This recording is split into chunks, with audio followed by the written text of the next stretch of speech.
লাগি যাইছিলা বলি তমে কেমতি দেখিলা মো বুদ্ধি গলি তমে কেবল লোক দেখাଣିଆ মারি গড়ুছ ସବୁବେଳେ ତ ଖାଲି ମୋରି ଉପରେ ନଜର କାମ ଧନ୍ଦା ନାହିଁ ମ ତମରି ଉପରେ ଖାଲି ନଜର ରଖିବି।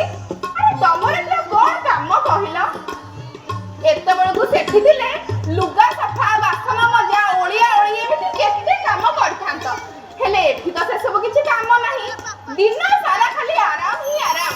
ଛାଡ଼ିଲ ସେ କଥା ମୁଁ କଣ କହୁଥିଲି କି ଏ ଆଶ୍ରମରେ ଆମକୁ ସେବା ଶାନ୍ତି ସମ୍ମାନ ସବୁ କିଛି ମିଳୁଛି ହେଲେ ରାଜ୍ୟର ସେ ସ୍ନେହମୟ ଡାକଟି ହେଇଯାଇଛି ମୋ ପାଇଁ ସାତ ସ୍ୱପ୍ନ। ହେଇଟି ତମକୁ ରାଜ୍ୟ କଥା ମନେ ପଡୁନି ଯେତେ ଯାହା ହେଲେ ବି ଆମ ପୁଅ ଆମ ରକ୍ତର ଆମ ନିଜର।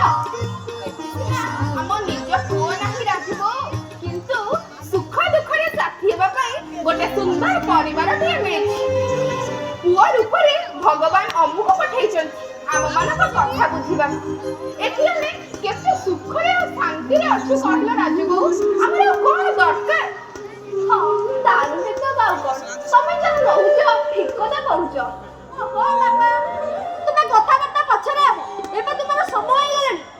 ଆରେ ଅମୁ ତୁ କୋଉ ସମୟ କଥା କହୁଛୁ କି ରେ ଆଗେ ଭାବ ନ କହି ପାରିଲେ କହିବି।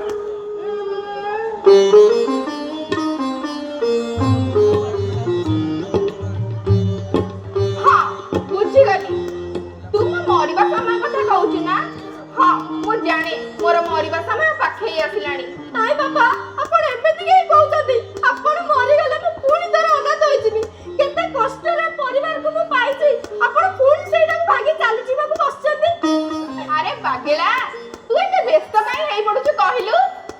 ମୋର ଯେପର୍ଯ୍ୟନ୍ତ ଆୟୁଷ ଅଛି ଯମରାଜ ଚାହିଁଲେ ମଧ୍ୟ ମତେ କେବେ ନେଇପାରିବେନି। ହଉ ତୁମ ଭାଷଣ ବାଜି ତମେ ତୁମ ପାଖରେ ରଖ ପରେ କାମରେ ଆସିବ। ଆସ ତୁମ ଔଷଧ ଖାଇଦେବା।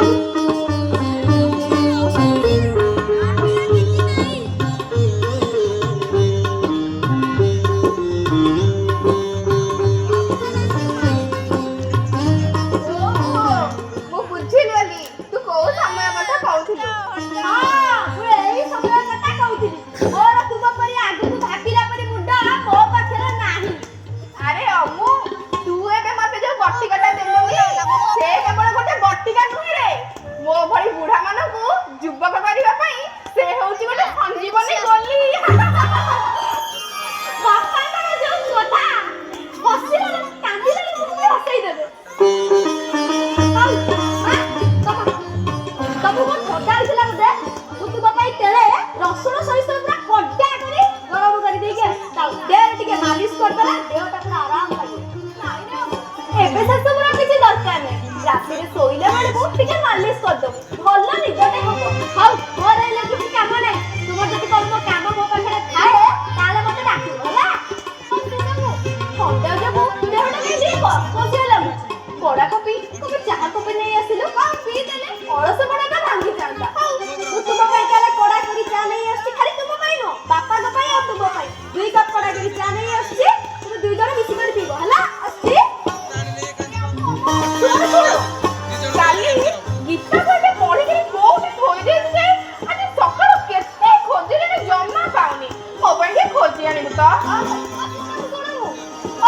ମୋ ପକ୍ଷେ ମୋ ଚା କପି ନେଇ ଆସିଲୁ ତାପରେ ତାଙ୍କୁ ଗୀତା ବହି ଖୋଜିବୁ ନ ତାଙ୍କ ବହି ଚକରେ ମୋ ଚା ପିଆଟା ହୋଇପାରିବନି ଯେ। ହଁ ବୁଝିଲି ତମେ 2 ଜଣ କେହି କାହାକୁ କମ ନୁହଁ। ହଉ ମୁଁ ପ୍ରଥମେ ବାପାଙ୍କର ଗୀତା ବହି ଖୋଜି ଆଣିଦେବି ତାପରେ ତୁମର ଚା ନେଇ ଆସିବି ହେଲା।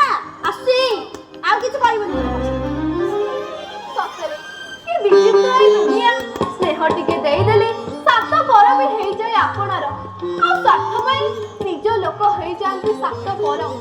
ତୁମେ ଠିକ କହିଛ ରାଜୁ ବୋଉ ଆମେ ପୁତ୍ର ମୋହରେ ଅନ୍ଧ ହୋଇ ଏ ସଂସାରର ପ୍ରକୃତ ସତ୍ୟକୁ ଭୁଲି ଯାଇଥିଲେ। ପ୍ରକୃତରେ ଏ ସଂସାରରେ କେହି କାହାର ନୁହନ୍ତି। ପୁଅ ବୋହୂର ସମ୍ପର୍କ ସ୍ୱାମୀ ସ୍ତ୍ରୀର ସମ୍ପର୍କ ଏ ସବୁ କେବଳ ମାୟା ସବୁ କେବଳ ମୋହ। ସ୍ୱାର୍ଥ ରହିତ କର୍ମ ହିଁ ପ୍ରକୃତ କର୍ମ ଯାହା ଅମୁମାନଙ୍କ ପାଇଁ କରୁଛି ରାଜୁ ବୋଉ। ତମେ ଯାହା କହୁଛ ସେଇଟା ଠିକ କଥା ହେଲେ ଅମୁ ଆମ ପାଇଁ ଦେବଦୂତ ତାହେଲେ ବିନା ସ୍ୱାର୍ଥରେ ଏତେ ସେବା ଆମ ପାଇଁ କିଏ କରିବ କହିଲ।